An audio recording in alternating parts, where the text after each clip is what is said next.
Lovettsville's a real small town environment where neighbors know each other, and I think it's one of the places where you truly know most of the people that live in the area.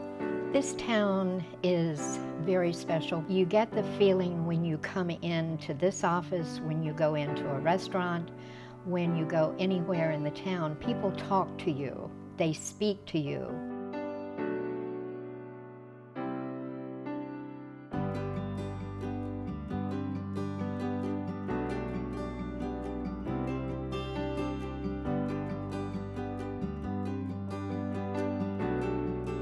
When I was really struggling in the city, I wanted to move so far away from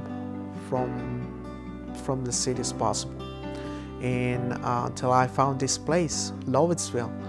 The first time I heard about Lovettsville, I told myself, maybe this is the place. This is a place that begins with love, so let's give it a try. I first met Tony at the Veterans Day ceremony over at the town square last year, and I heard that he was in town. It had been announced in our churches in the community that Tony Porta and his family were moving into town. One of the major things what I used to think about my son.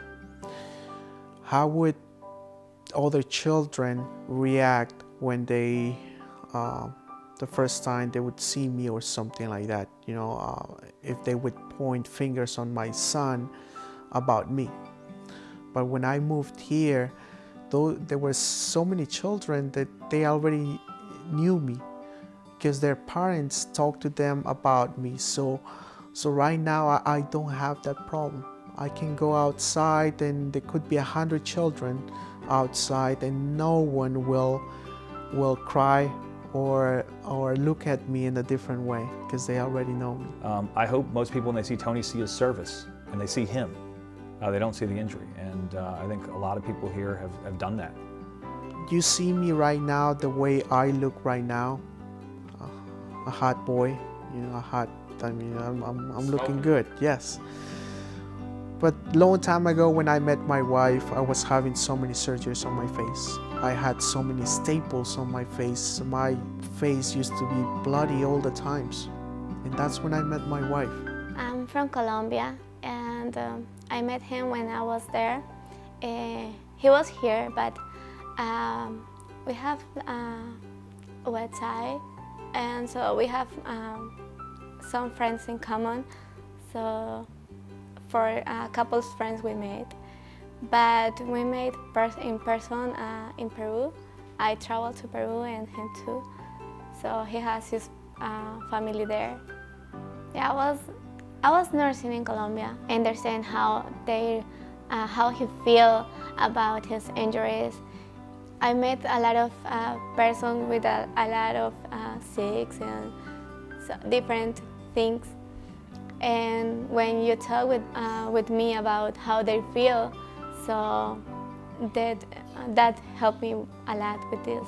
When I saw the house and we know that now it's us, was that my husband's dream was come true. So I was really excited. I was happy.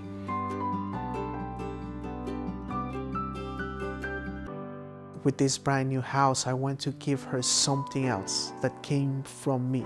And when she saw the piano for the first time, I was happy.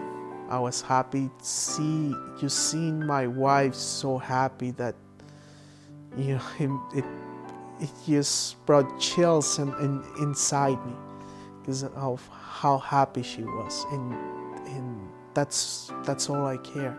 That's all I care, seeing my wife and my son happy. But when I saw what happened to him after everything, you know, after, 9/11, and then you had the war in Iraq, and then the war in Afghanistan, and the way he was treated, it was, it just upset me. I just wanted him to know that people were proud of his service. He is a hero to this country and to this community. Tony's well known now, and like I said, he's not only accepted, people expect him to be out and about, and I know they greet him warmly. He was sitting at the last, at the movies on the green, he was sitting over to the far left, and you saw the stream of people go over and say hi to him. This community is so small. It's not too small, but we all care about each other. If I need any kind of help, I just have to call one of my neighbors, and they will call their neighbors and their friends, and they will always be there for me, always. We don't need to stop at the day that the house was dedicated. We need to keep him in our thoughts and prayers all the time. It's one of those communities where they're not going to forget you.